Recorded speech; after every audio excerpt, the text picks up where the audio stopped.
বন্ধুরা, welcome to spoken English by Rumen sir.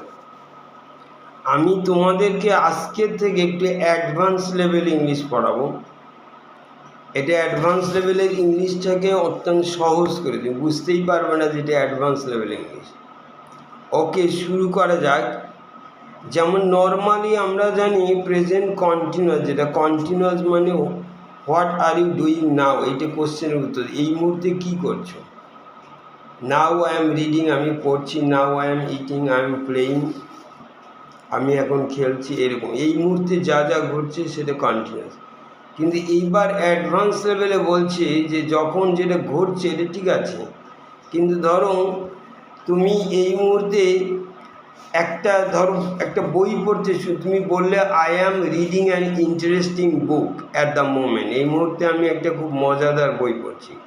কিন্তু যখন এই কথাটা বলছো তখন বইটা পড়ছো না, অর্থাৎ বই পড়া শুরু করেছো কিন্তু শেষ হয়নি। You have started reading the book but you have not finished it, এখনও শেষ হয়নি। তখন আমরা বলি এরকম শুরু হয়েছে কিন্তু শেষ হয়নি, I am reading an interesting book at the moment, এটাও বলা হয়, কন্টিনিউয়াসলি কথা বলা হয়।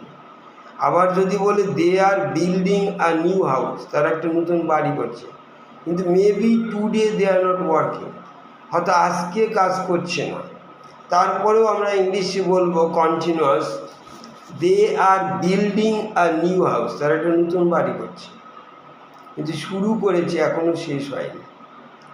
আবার ওইরকম তুমি বাইরে কোথাও কোনো লোককে বললে আই অ্যাম লার্নিং স্পোকেন, আমি ইংলিশ শিখছি, কিন্তু যে মুহূর্তে কথা বলছে সেই মুহূর্তে শিখছে না, তবু বলা যায় I am learning spoken English.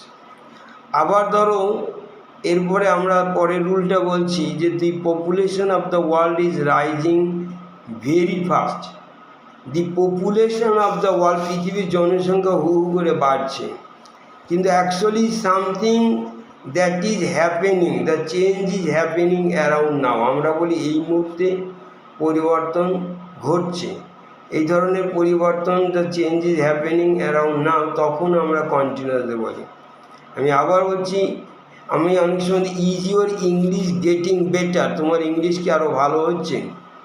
তারপরে ধরো আমরা বলি the world is changing, the world is changing, পৃথিবী পাল্টাচ্ছে। Things never stay the same, things একই থাকে না, নেভার স্টে দি সেম।